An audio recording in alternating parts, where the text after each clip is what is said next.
I think in about a minute. Good morning, everyone. Good morning. Good morning. Like we Happy Friday, everyone. Happy Friday. Good morning. Happy Hot Friday.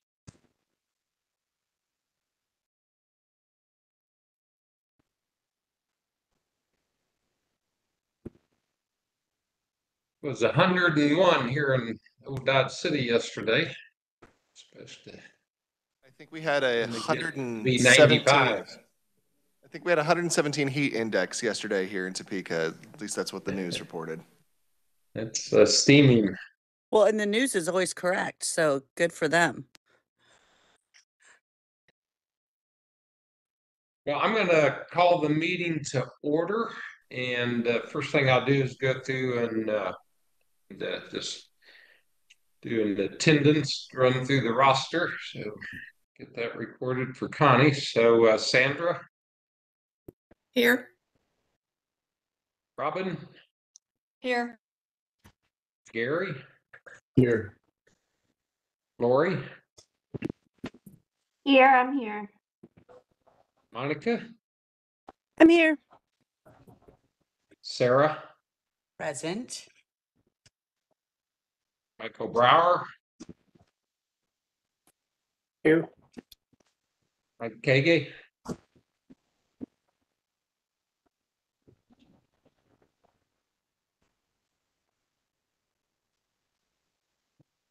Keith. Here. Jason. Here. All right, welcome everybody. Don't have some updates, don't have a lot of things new to put out there at this time. Some updates and conversation from Chris. So our first order of business will be to approve the board minutes from our May 10th meeting. So I would entertain a motion for that. This is Robin. Move to approve. This is Sandra. I'll second. Any further discussion? All in favor, aye. Aye. Aye. Opposed, same sign. Unanimous. Chris, you're up. We'll just go right into any updates and remarks that you have. Certainly, I will let you all know. Got 4 updates.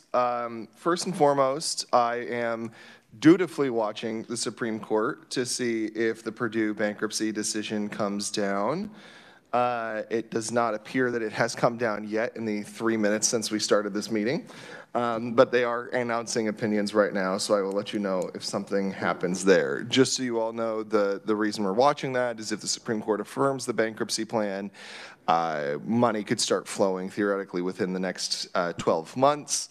If the Supreme Court reverses the bankruptcy plan, we will be in an indeterminate amount of time before or if we ever receive money out of the Purdue bankruptcy process.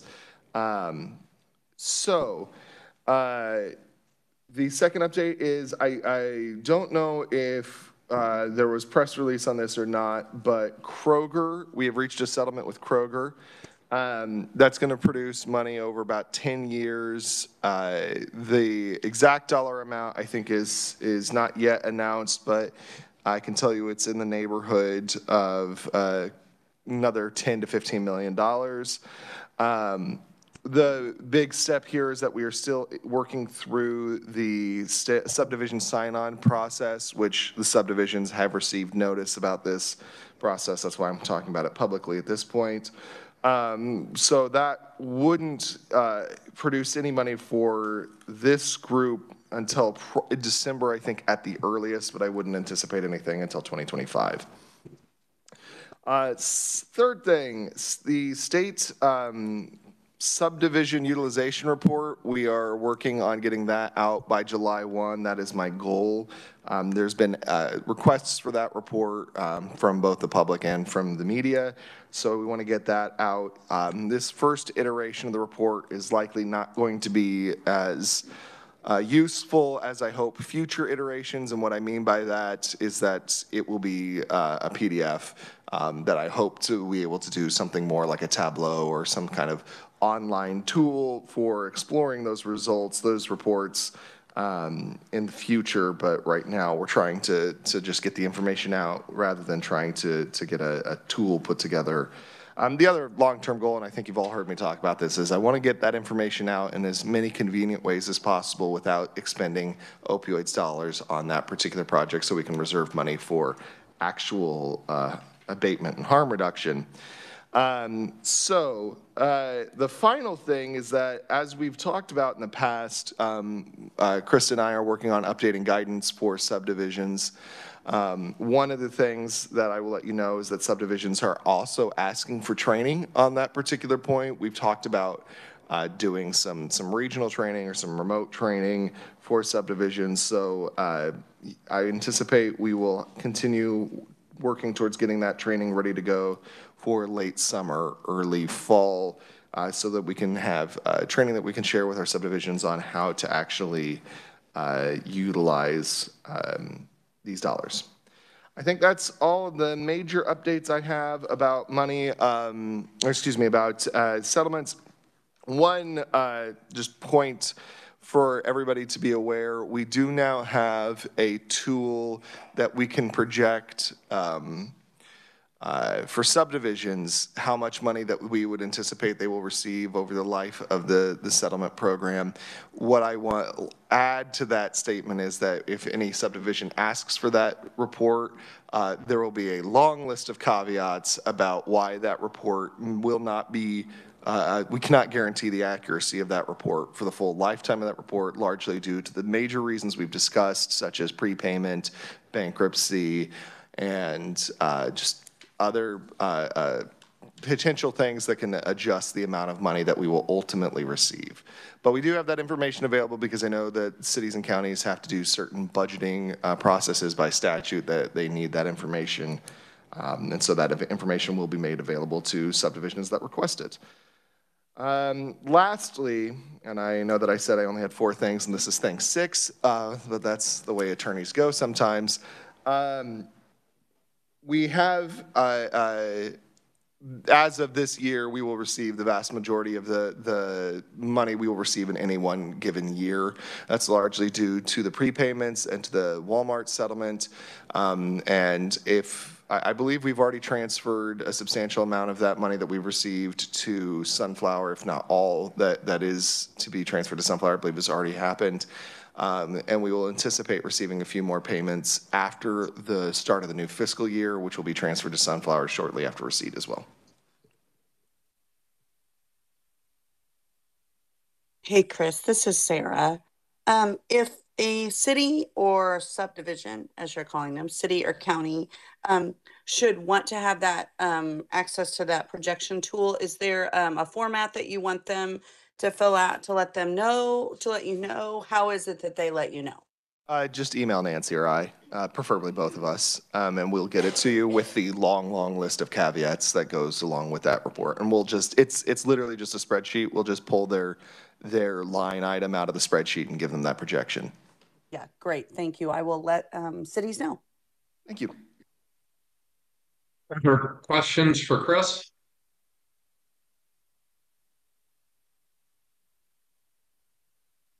Chris, I have a question. You said on the Kroger settlement, you're waiting for the subdivision sign-on.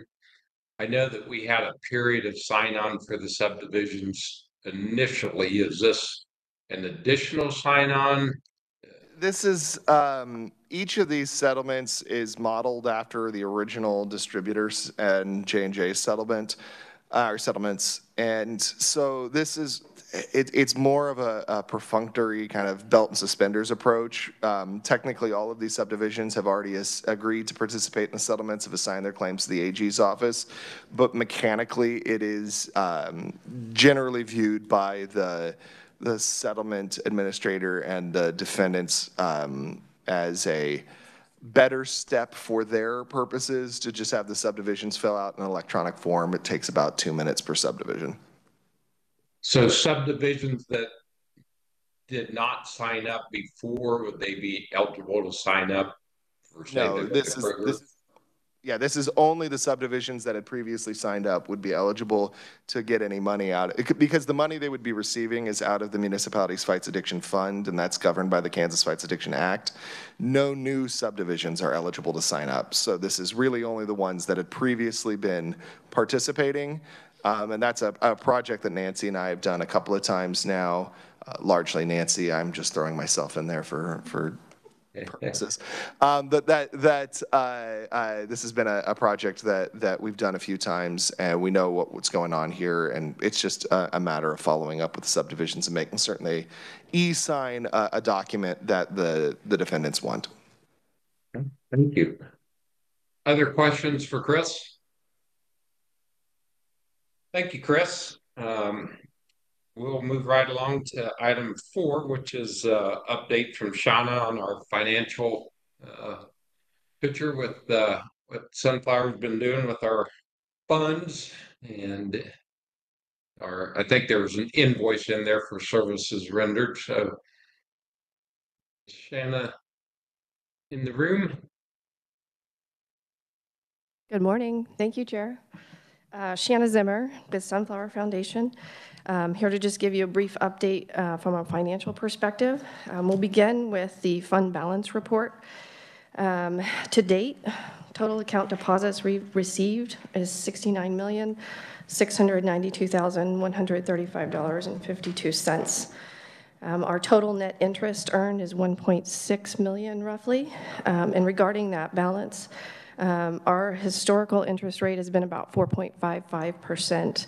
In our latest finance committee meeting, we did determine that that rate should probably be a little higher given the market conditions. So we did go to our financial institution and request an increase. So they did increase our rate to 5%, which also means that we are 100% covered by FDIC insurance, and we have daily liquidity.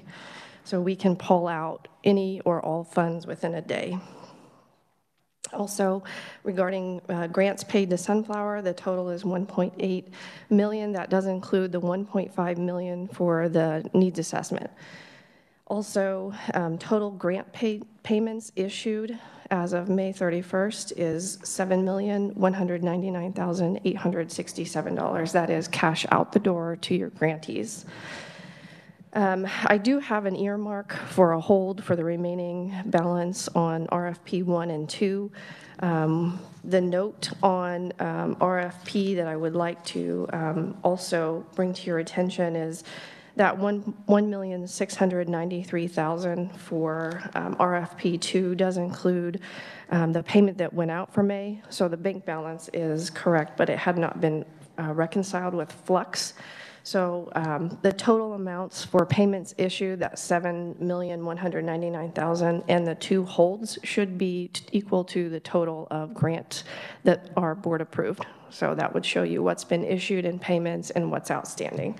So again, that payment that went out in May was $525,058. So that's included in that RFP hold for number 2, but it has gone out the door, just not reconciled.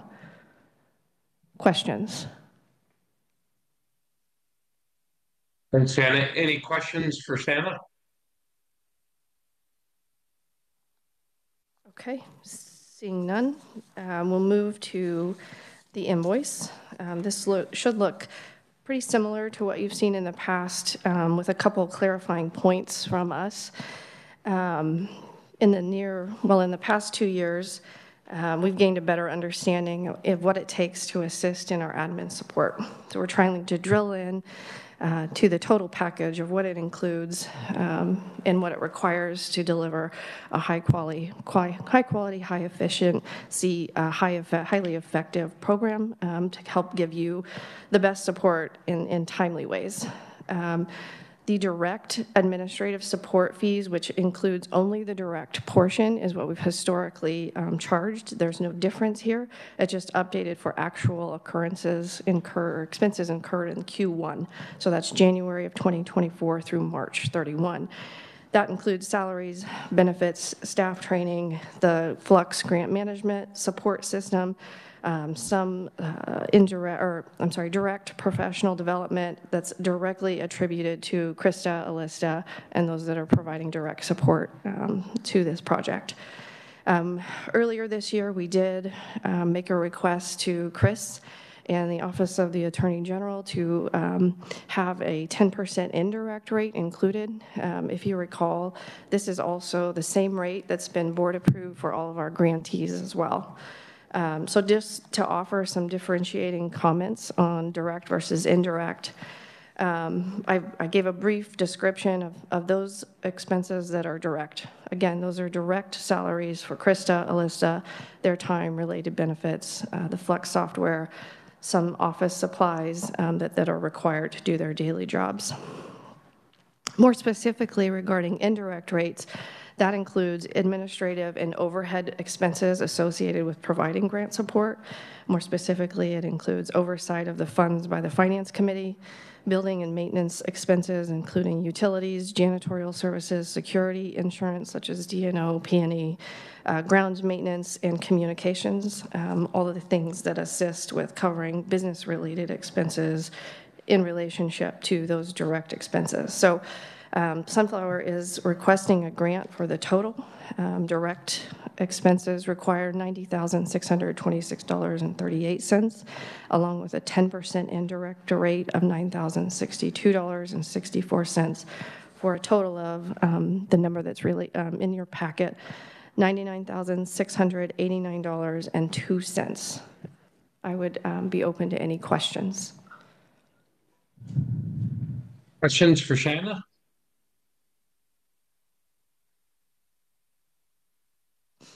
Seeing none, would ask for a motion to approve the invoice. This is Monica, so moved. This is Robin, second. We have a motion and a second. Any further discussion? Seeing none, all in favor, aye. Aye. Aye. Opposed, same sign. Thank you, Shanna, for the information, and thanks for keeping us so well informed on our finances. You guys do a great job, and it's just a comfort to all of us. So thank you very much.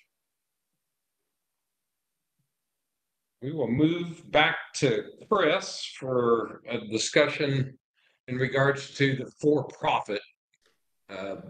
For-profits had been excluded from receiving any of our grant monies until the legislature this year added them as being eligible. So that has brought forth some concerns or just things for us to be aware of.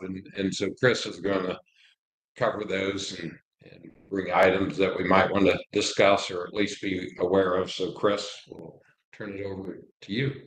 Certainly. Thank you, Mr. Chair. This is probably going to be more beneficial to do as a conversation rather than me just listing off a bunch of things that are going to be barriers to us getting for-profits ready and getting an RFP ready for for-profit entities. But I do want to just give you kind of a brief intro to the issue, talk a little bit about what I think you all need to consider and some of the roadblocks that exist before we can get RFPs ready. So just as the highest level, for-profit entities present an entirely different set of concerns and an entirely different set of problems for achieving the purposes this board has set out of maximizing the efficacy of these dollars and making certain there is transparency and accountability in how the dollars are used and being responsible stewards of the money. So at the highest level, some of those concerns are related to the difficulties of achieving due diligence on the entity itself. Basically, how does the board and board staff adequately review a for-profit entity, which doesn't necessarily have to have all of its information public. In fact, typically doesn't have to have a lot of information public. How do we do an adequate review of that information to make certain that the entity is not only capable of doing the services that they're proposing with their grant applications, but is actually going to be committed to that? And what steps do we need to take to make certain that the board has adequate control over that money? There's 3 primary roadblocks that exist for us to get an RFP out for for-profit entities. First and foremost is the contract between the AG's office and Sunflower. When that original contract, that MOU, was entered into, there was no contemplation of for-profit entities, and so a lot of the diligence requirements, a lot of the oversight requirements in that contract contemplate only not-for-profit entities or municipal or governmental entities.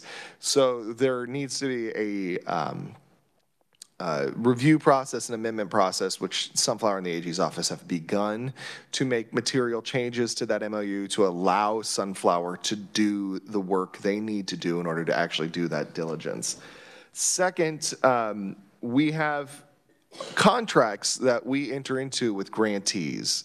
Specifically, grantees will agree to abide by a variety of different terms, including capital terms, including utilization terms, and transparency terms, and accountability terms. And those contracts, as currently drafted, are entirely contemplated as not-for-profit entities. And there are additional concerns or other concerns or different ways we need to word things for-profit entities. And so it's going to take a little time to redraft those contracts, make certain we are comfortable with the language, and then get the board to approve those contracts before we can get an RFP in the water for-profit entities. And finally, the primary roadblock is diligence. How do we do diligence on private entities? How do we make certain that the entity that is applying for money is actively working in Kansas? How do we make certain that they're actually able to do this work and are actually committed to getting the work done? And while I think that the vast majority of entities that would apply for grants probably don't raise immediate concerns, it is entirely possible that brand new entities or people who are just trying to get access to these dollars are going to do that. We already know from experience that for-profit entities are actively trying to get involved in this space. New entities that weren't doing abatement work but are selling technology, selling products.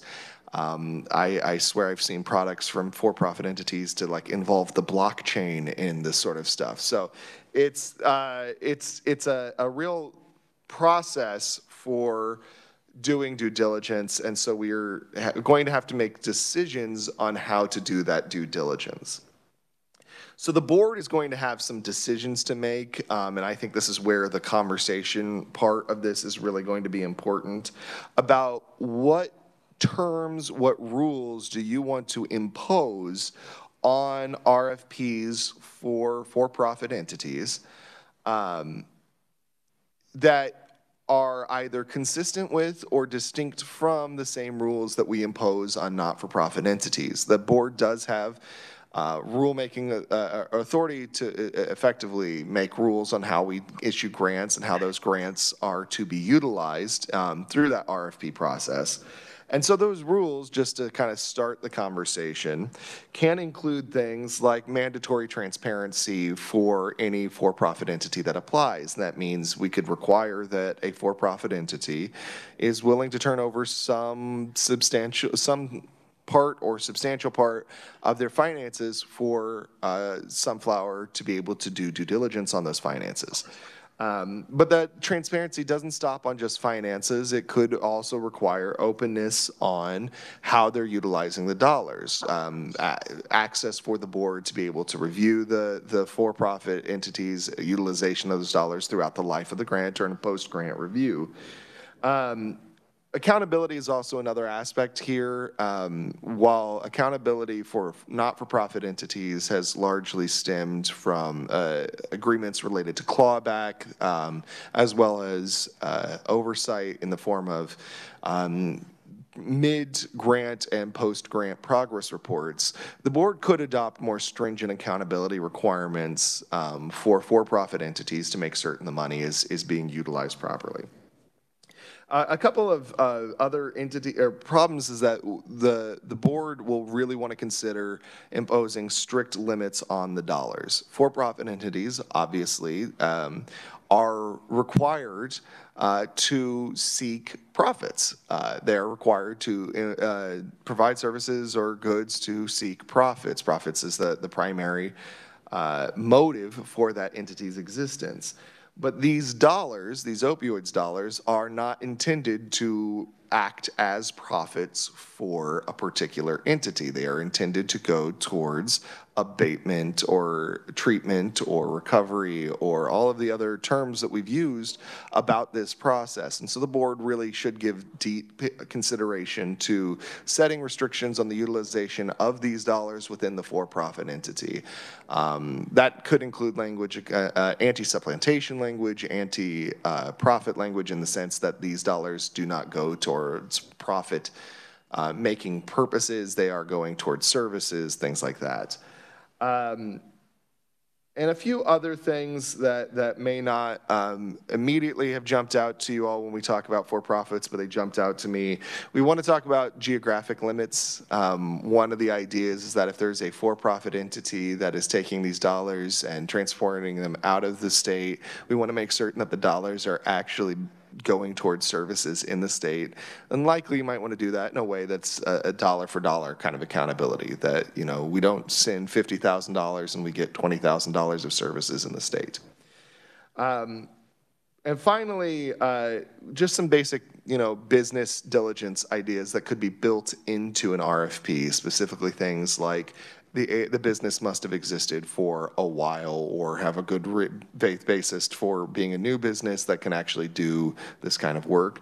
And review of the ownership of the business, the principles of the business. One concern that came to my mind as we were kind of talking about how do we do for-profit, how is for-profit different, is that with for-profit, you really do want to be mindful of whether or not the principals of the business have previously been involved in allegations of fraud or have sought bankruptcy. That's not necessarily disqualifying, but it is something I think to be aware of, to be considerate of, to just make certain we are being good stewards of the money.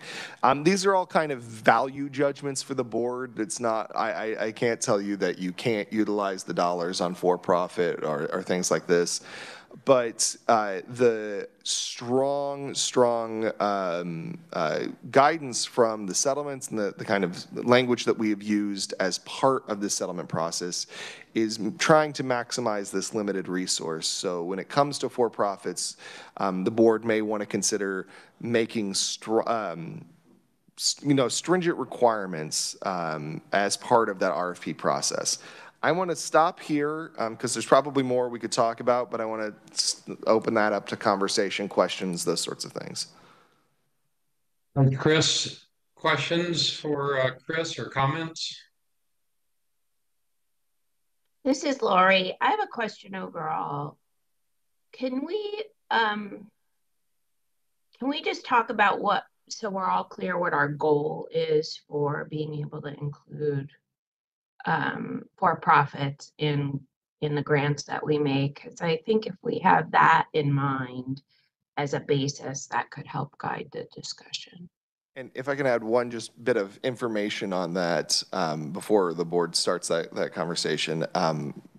There is, by some counts, and I believe it was the SAMHSA account, about 25% of the treatment facilities in the state of Kansas are for-profit entities.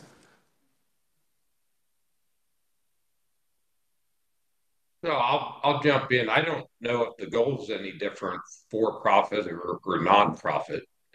Just from my background, having been CEO of for-profits and non-profits in this particular field or other fields, you know, I guess our overall goal is how do we help addicts and alcoholics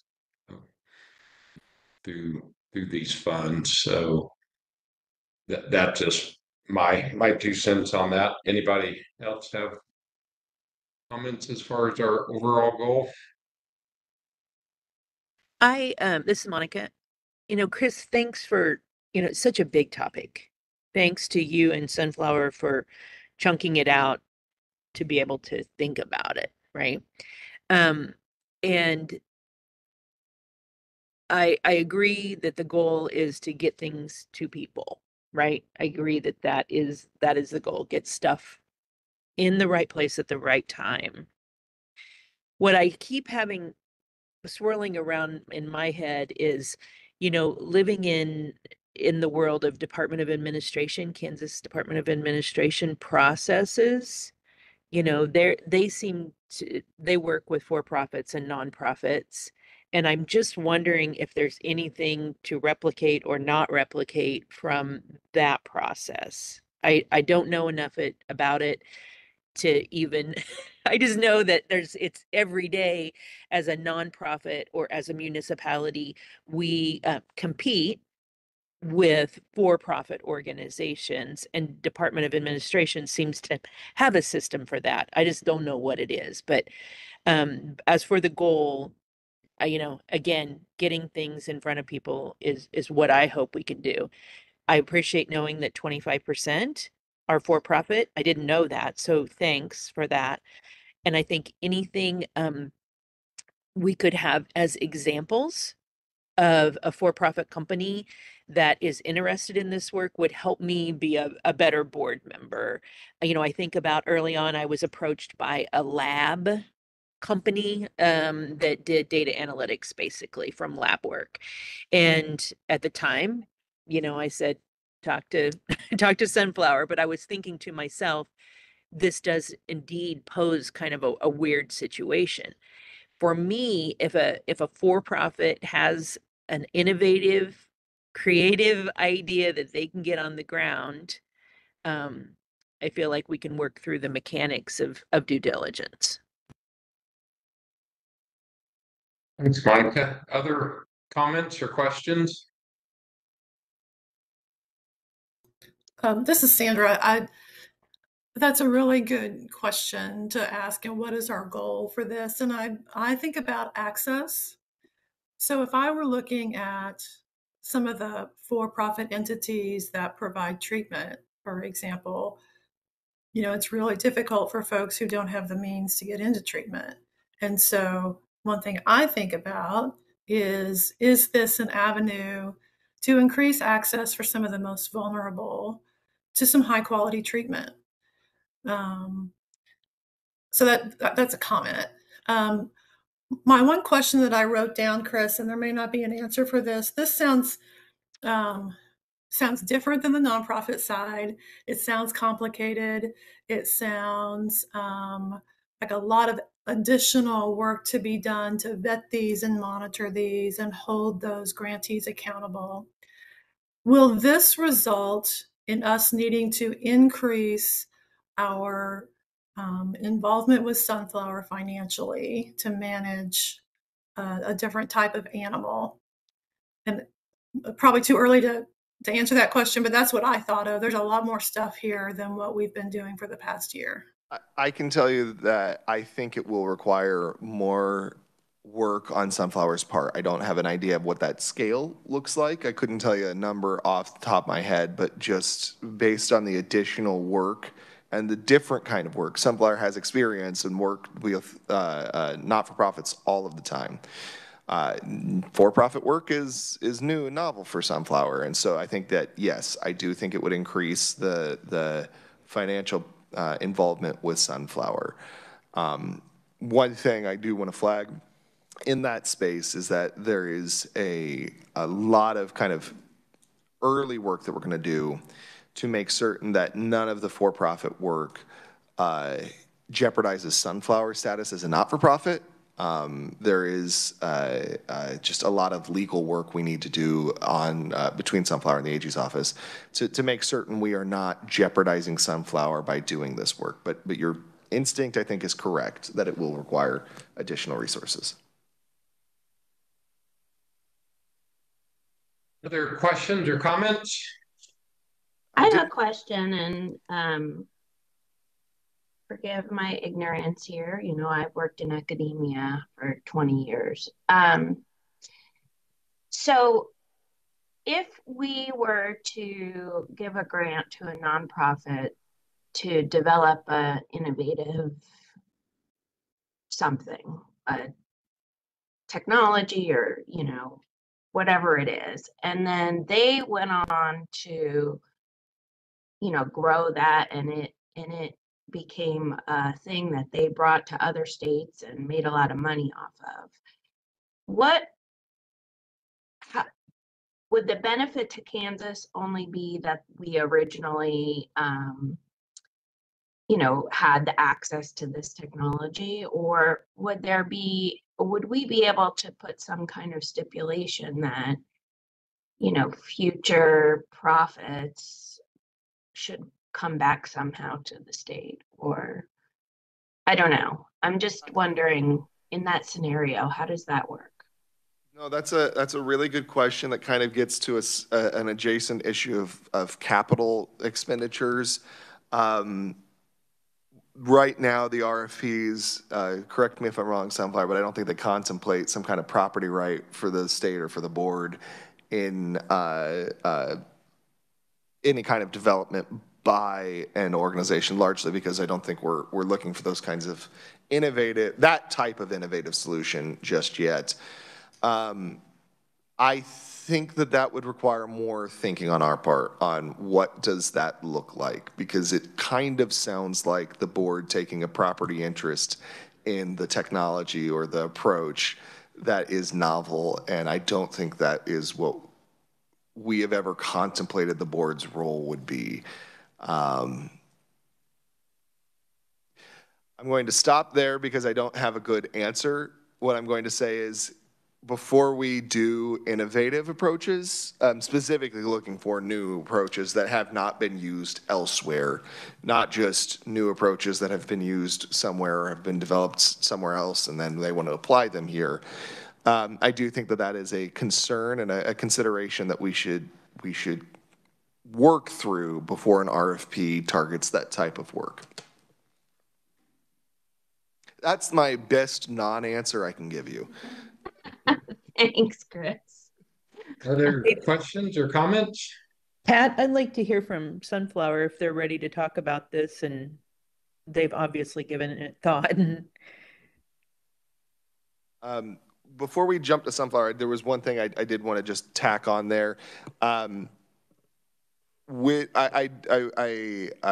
want to remind the board, and I know we've talked about this before, that the relationship between Sunflower and the board is directly through the AG's office. So part of this consideration about these particular issues is in that context. So I just, the reason I'm saying this is more for public knowledge than necessarily board knowledge, is that a number of these kinds of concerns are resolved at the AG Sunflower level, and there are a number of concerns that are resolved at the board making decisions on the RFP level. So before we jump into Sunflower, I just wanted to make certain those kind of distinctions are clear. Whether or not they're clear is probably realm for more questions, but. Yeah, I don't know if I have much to add. I will pass it over to Shanna after this. One of the primary things that comes to mind for me, at least not from the financial side, but when we're looking into what organizations might be applying, when we think about like KDAD's accredited SUD treatment providers, that seems pretty cut and dry. That's simple because they're getting state funds and whatnot. But the entities outside of that realm, I think, are the ones that will have to have some more stringent, like Chris said, stringent processes in how we're examining those organizations, and how we don't have organizations popping up that may not be legitimate, but they're applying, or like even advocacy organizations such as, you know, marijuana advocacy organizations. We've already had questions about that in the past. So I think we'll get a lot of for-profits that we can't even imagine that will start applying that we'll have to really dig into. But I'll pass it to Shanna for any additional thoughts here.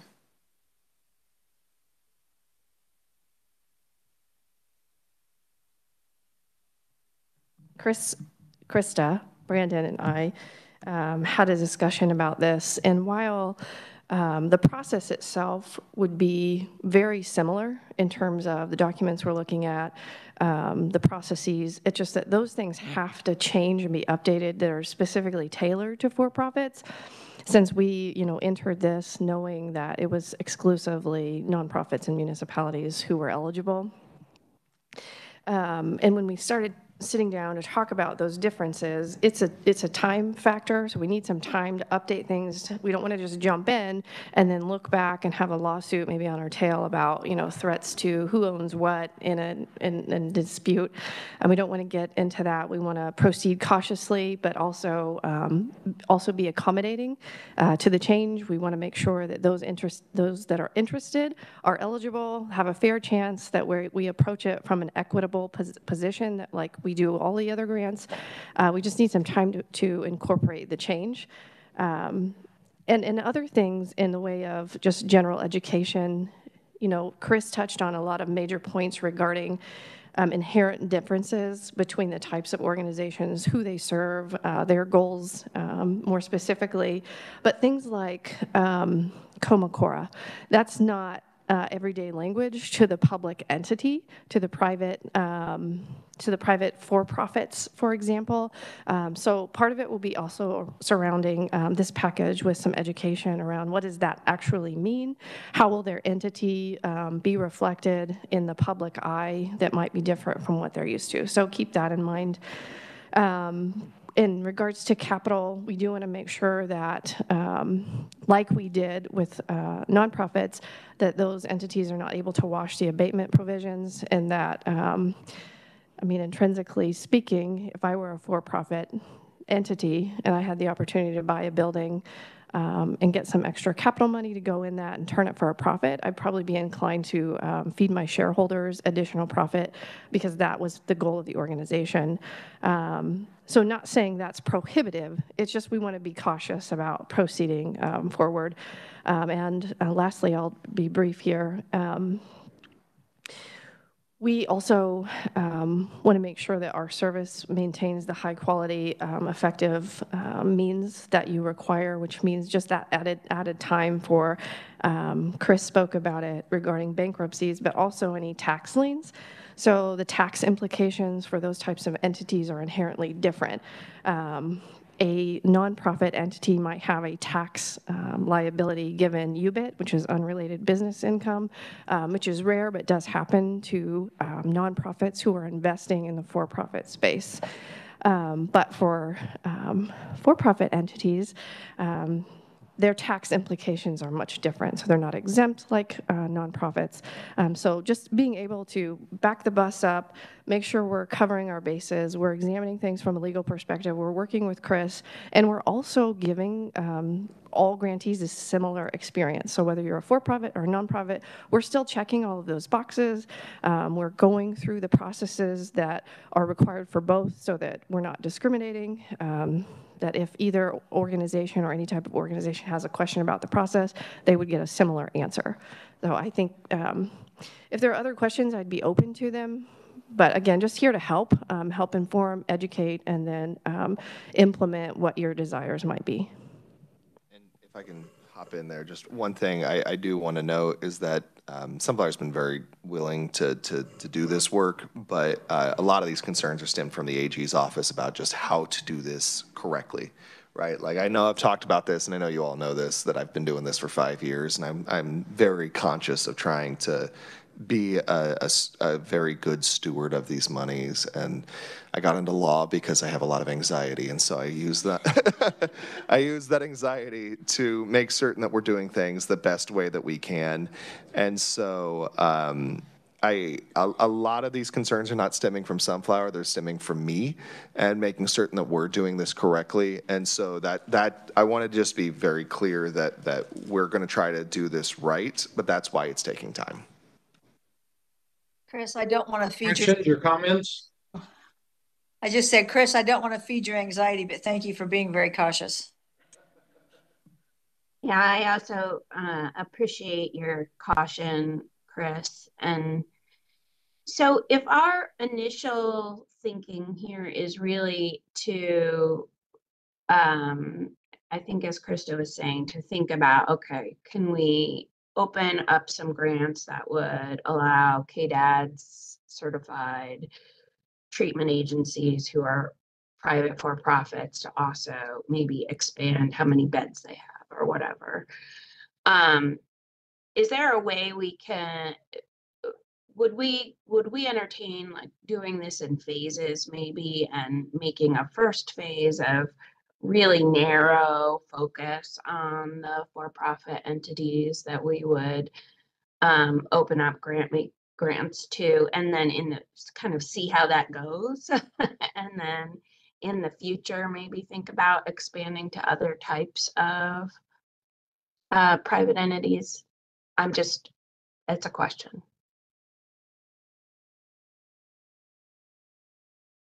We'll see how we put this together. I'll hop in.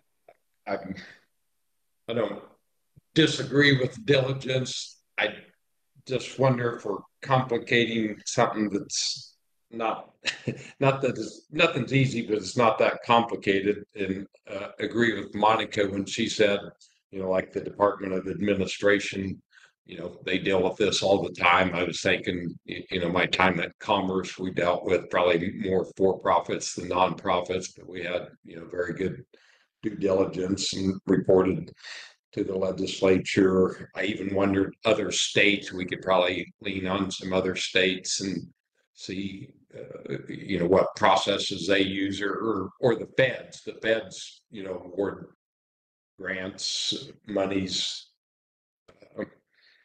all the time. So I think there's already a template out there on things to watch for and to be aware of, because I originally, I was surprised that nonprofits or for-profits were not included in this, just because I've witnessed for-profits providing as good a service, or services that help addicts, and so I didn't know why they were not included from the beginning. So I would just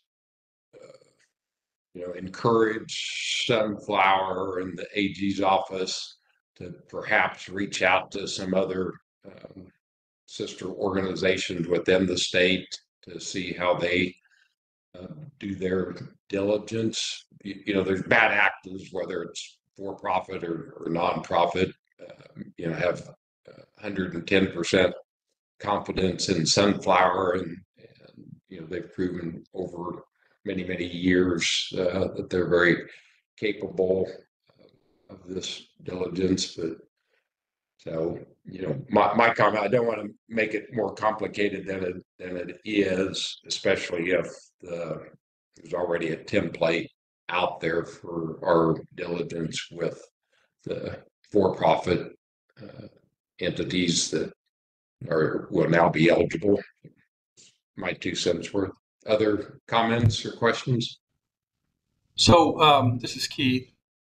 Would a motion be helpful here, just to ask the state and Sunflower to put together a policy and procedures manual for not-for-profits, along with projected increased administrative costs for including not-for-profits, to come back at a later meeting to further discuss this? If so, if that's we need a motion. motion, I guess we'll look to Bob to, but certainly would agree with those instructions, Keith, that if they could come back with a little more meat on the bone for us to look at.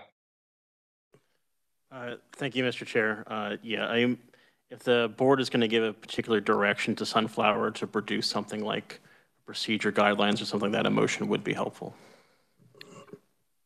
So then what I just said, I'll put in the form of a motion. I don't know if Connie, did you catch that or not? But You mentioned not-for-profits there, where I think you were meaning to say a for-profit. I meant for-profits, yes. Yeah. This is Sarah. I will second Keith's so eloquently stated motion. Thanks. For clarification, are we asking them to develop the policies and procedures and come up with a, I don't know what you'd call it, not a fiscal note, but I guess more or less, or are we just asking them to come back with proposed? Well, yes, I think it would be, they're the experts. They're going to come back with all of the recommendations that might keep us out of hot water legally, but also provide guidance for Sunflower to effectively implement the grant funds should they win some. So it would be a proposal that they come to us for approval.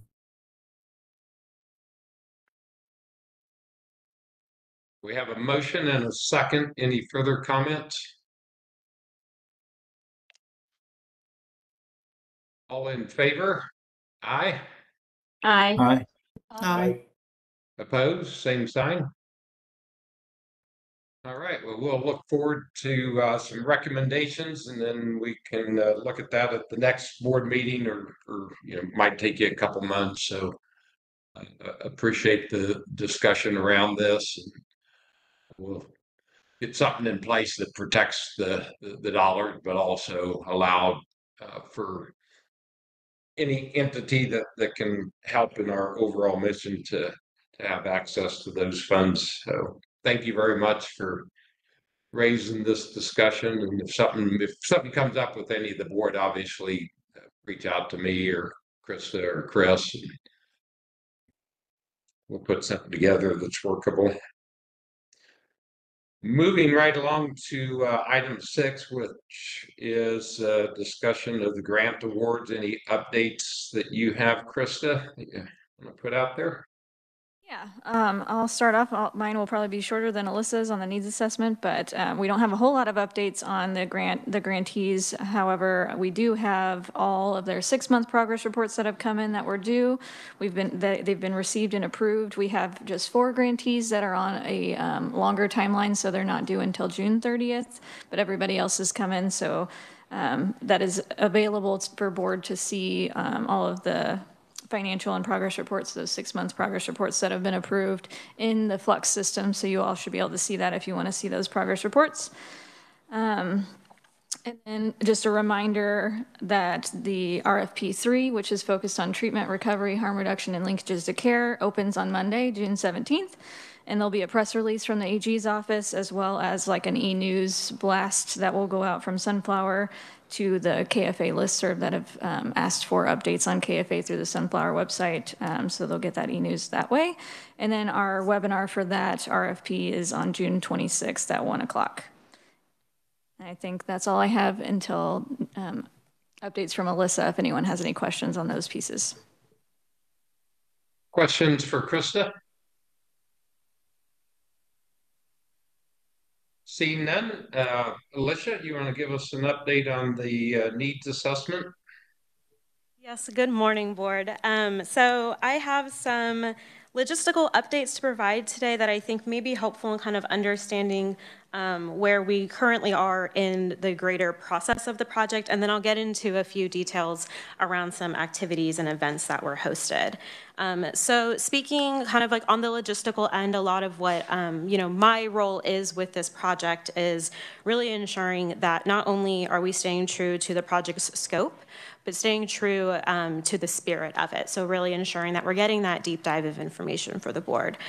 So currently, what we have been doing for the past several months is really using a continuous process to evaluate all the different ways in which we are gathering information and engaging with individuals. So that, that involves Sunflower coming together with CPPR leadership, on this project. You know, doing some planning, really getting through those details. How do we need to, you know, plan for the implementation? What are our goals with each activity we're engaging in?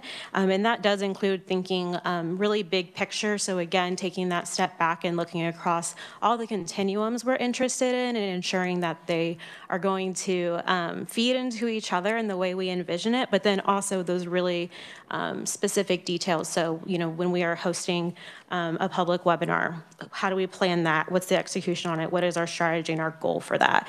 You know, and then with the executing and the completion of the activity, CPPR and us working on that, you know, making sure that that goes to the best of our abilities. But then coming up on the end of that and coming together to really evaluate how the activity or the engagement went. And so, you know, was it a success? Did we get what we needed? And in this context, success being, in the way that I've been thinking about it, we've been tracking it, is that specific activity, that specific engagement, were we getting the perspectives and voices that we expected at it? Were we able to, and then to get to the detail in which we would like those voices? So, you know, for example, if we were to, you know, if a focus group was to be held, you know, with providers, with treatment, SUD treatment providers, you know, what is it really, after that focus group has been done, coming back together and being able to say, okay, so who really was able to attend? What voices were we able to get? And then what is the depth of the conversation that was held?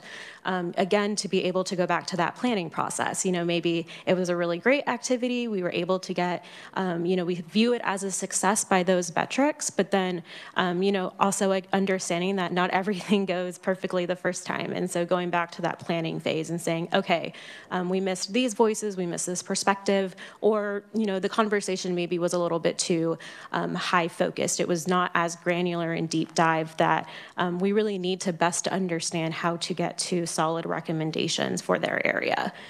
So like I said, just kind of that is the process in which we've been engaging in most of, if not all of this work. I kind of have also been working with CPPR to do this with you know, literature reviews, looking at what other states are doing, what is the best practice in certain areas, making sure, okay, what are we going to look for? We look for it. Okay, let's review. What are we maybe missing? What maybe are we not seeing? And along the way, engaging various partners across the state and stakeholders to kind of check, you know, understanding that I do not know all, Krista does not know all. You know, we need to have those various voices kind of, again, just providing us that input of, hey, you know, you may have missed this, or hey, did you consider this? So in that vein, as work has come in and we've been doing what I consider and think of my head as work streams and activities, you know, that has been combined with each other. We've been collecting those, but really we're at a point for the next 2 to 3 weeks where Sunflower and CPPR will be coming together to really focus on intentionally and strategically braiding all of those things that have been done. So what is all of the research that has been looked into? What is all of the data points collected, the voices, everything that we could have, that has been done? How do we intentionally look at it and benchmark where we're at across not only each individual scope, but as the project as a whole, all with the idea that, you know, we will be moving into deeper dives of topics, of areas, of potential recommendations that will be in the final report, but kind of using the next 2 to 3 weeks as this benchmarking phase of saying, okay, what is everything that has been done, you know, across Sunflower, across CPPR, and where maybe are there some gaps still, or maybe where we thought we were getting that really deep dive into that area, but it kind of turns out we didn't. So we need to circle back, and that will really help us, Sunflower and CPPR, understand where we need to spend more time and really ensure that we're engaging all of the voices and perspectives that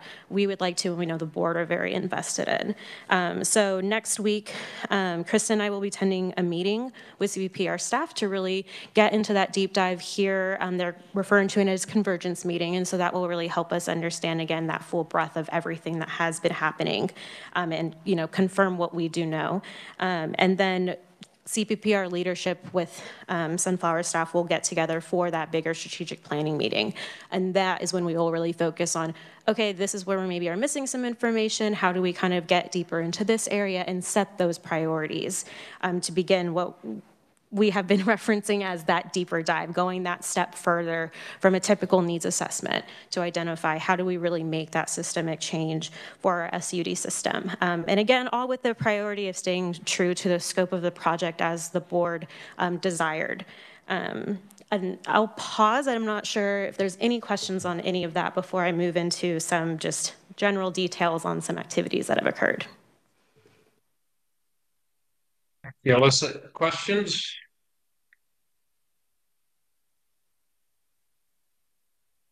Alyssa, I just want to make a comment and then I'll circle back with you later, but my concern is that, and I've just seen a little bit of it, is I don't know if it seemed like the comments that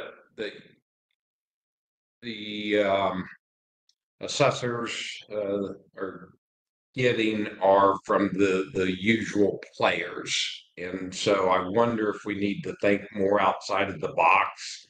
And so I'm just gonna list a few of the entities or people that maybe you are making contact with, and I'll just list these and then we can maybe next week or whatever get together on the phone and talk about how do we get to these people. So primary care physicians, are we talking to them? Is there a plan to get in front of these people that are typically the first line of defense when it comes to healthcare on the physical side, but there's lots of science that shows that they could certainly play a big part when it comes to behavioral health and specifically substance abuse. School counselors, they see this every day. Are they showing up at meetings? Are you able to reach out to them? Law enforcement, they see it every day. I forget the percentage, but it's a large percentage of people that are committing crimes have some sort of involvement with substance abuse. Therapists besides those that are at specific treatment centers. I had a firsthand experience with this when you had the assessment out on the road here in Dodge City, just reaching out to somebody I've known for a long time that has she's the director at a fairly large nonprofit team of therapists, and I just asked if she was going to send somebody, and she said, well, we don't do substance use counseling anymore. And I go, oh, really? No, mainly family and adolescents and all that. And so I asked, what percentage of those people do you suppose have some sort of substance abuse, / alcoholism problem? And she goes, well, probably 100%. And I thought, well, that's why we need you to be there.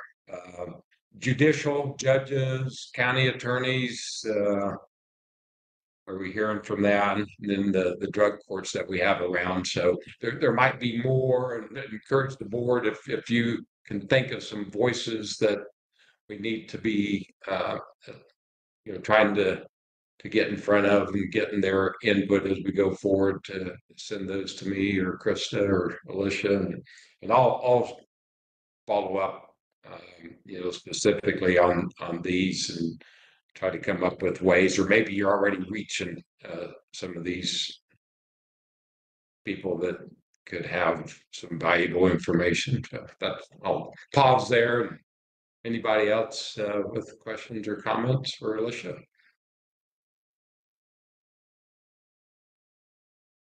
Well, let's see, you have some more information for us, Alicia? Yes, I do. And just really quick, we thank you so much for sharing those thoughts. Those are definitely things that are on our list. I will say that the work so far CPPR has done with engagement in that area, either through key informant interviews or with focus groups, potentially have included those different areas. The way in which those are being hosted is confidential through their IRB board.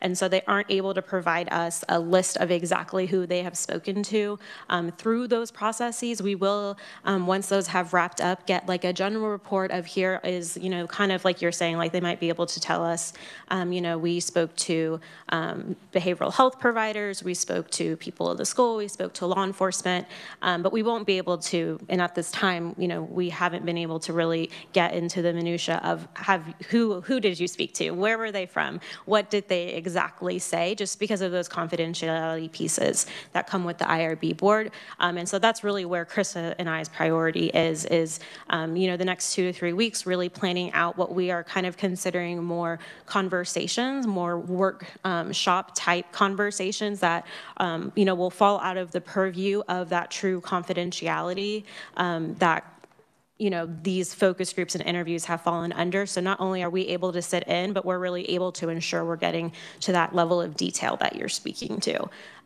So just a little bit on that piece.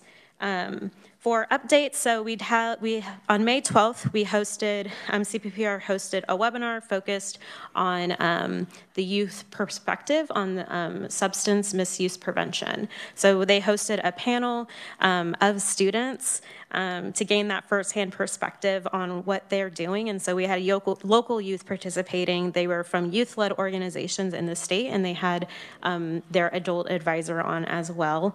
They talked about the impact of their work that they're seeing, you know, not only with their friends that they're doing it, but kind of in the changing of the culture of their schools, and then how they are working specifically within their schools to educate on the effects of substance use, but also really focusing on promoting healthy behaviors. And all that information, you know, we collect and CPPR folds into it, but it was a really great webinar. The youth were fantastic, and honestly, they provide such a great level of detail, and not only in the way in which they're really dedicated to what they're doing, but in how they're seeing differences, you know, with their friends, with people, you know, other students who they're like, oh, you know, that I'm not really close to that person, but in doing this work, kind of became close, and, you know, I'm able to best talk to them about the risks. And so they really provided a really great perspective, and it was a joy to have them. The next final update I have is on the accountability cohort. So the first meeting was held on May 24th at the Sunflower Foundation. Krista and I were able to attend and sit in. Really quick, just a note, they will continue meeting quarterly. So again, the accountability cohort is made up of people with lived experience, either they themselves or they have a loved one who has experience with substance use disorders. At this first meeting, CPPR helped lay the groundwork for reminding them, you know, this isn't a one and done thing. This is how your perspective and your voices are really going to be needed to understand what best recommendations are needed, and are they really getting to what they view as the most specific priority-based things. At the meeting, they specifically focused on sharing their experiences and their journeys. And so they were able, each individually, to speak to their own experience in whatever way they would like to talk about it. And it was actually really great. And really, Krista and I were very honored to be able to sit in and listen to that. Because really what it is aiming for, and I believe this was mentioned at the last meeting, you know, there is that national perspective of the patient journey experience, you know, people being able to talk about, you know, from childhood, how that went, you know, how they experienced their childhood, how they experienced growing up, all the way through long-term recovery. But by hearing these specific voices in the room, we were really able to understand what organizations or what ideas and what really just, what's the word I'm looking for? The really impactful moments of their journey that changed the course of where they were headed. And so that information has been collected and will be looked at very similarly to the Addiction Policy Forum's patient journey experience map, but will be really tacked on to the idea of, okay, what is there to be understood about the SUD system that is not as specific as we think about it in context. So thinking, you know, we think, okay, someone goes to the doctor's office, they get screened, they move through treatment, they have linkages to care. This work allows us to overlap it and really understand, like some notes I made, you know, there seems to be an experience that a lot of people spoke to about how there was a moment in time when they found that they were able to have a glimmer of resiliency, a glimmer of understanding that they can really move forward and that there's resources out there for them. That's a really key thing we want to capture, and we really want to understand how that, where does that lie and how does it lie? And so the work continuing with this group will be them looking at the notes we have taken or that CPPR has taken to ensure that A, the information we have is accurately reflected, and then B, ensure that they feel as if it is an accurate representation of the way in which they envision the journey or they envision the SUD ecosystem. And then Kristen and I were able to share at that meeting as well, again, those finer points near the end of this project of, you know, we'll be bringing recommendations to you, we'll be bringing project ideas and asking for your guys' input on what that really looks like and what does it really mean from their perspective for us to be able to put those forth in a final report. So just a little bit of joy there, and we're excited to continue working with the group. Thank you. Questions for Alicia?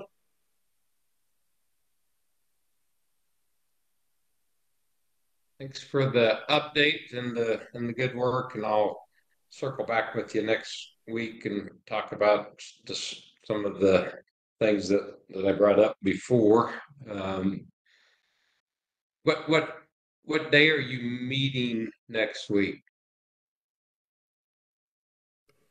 The meeting next week we have with CPPR is really Alyssa and I just sitting in on one of their staff meetings. So it's not really like a meeting that we're going to actively participate in. Will be kind of just a fly on the wall to hear all of the updates and the brainstorming the team is having. So that's a little bit different. We're working on scheduling a more like strategic planning-ish kind of meeting, a longer form meeting with their primary leadership at CPPR, so project area leadership, and then us at Sunflower to then talk about, okay, well, we think these pieces might be missing or need to be dove into deeper, those kind of things. That will probably happen, I'm assuming, not till early, the first week of July at the earliest, I think is what we're looking at for that piece. But we also meet with them weekly for like on Zoom or Teams for an hour each. We work with the research team and then also with the leadership team. So we have some quick check-in meetings as well. So those longer form meetings are those more like strategic, looking at everything and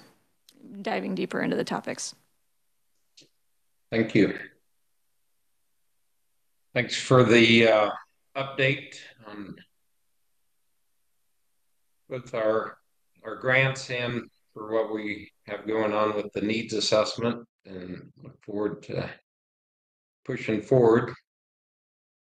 Before we close, I just want to bring up something that we had talked about, and we actually had some testimony from Ed O'Malley at the Kansas Health Foundation, and I talked to Ed a couple of times, and he had conflict, or he'd be here today to just talk a little bit more. But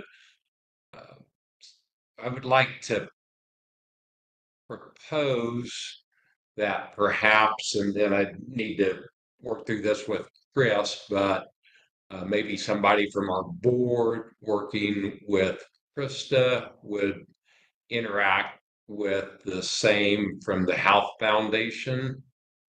Maybe one of their board members and or staff could develop some recommendations that we could consider for a collaborative effort.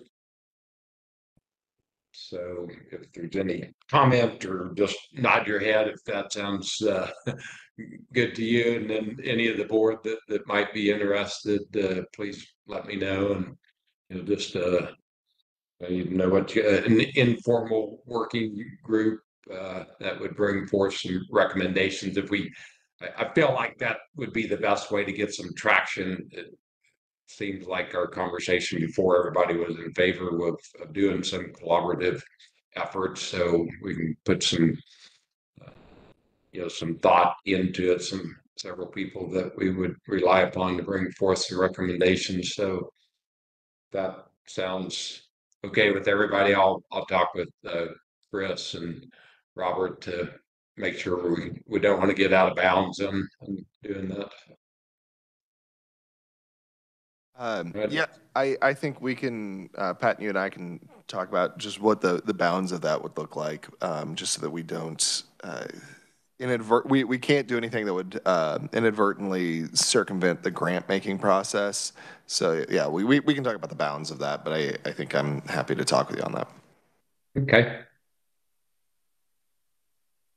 Any other comments or questions or observations that the board would like to bring forth before we close? Well, appreciate everybody hopping on today, and our next meeting is July the 12th. Thanks to the staff, the AG's office and Sunflower, once again for, I guess, making us look good. So appreciate everybody's time. Have a wonderful weekend, and see you next time.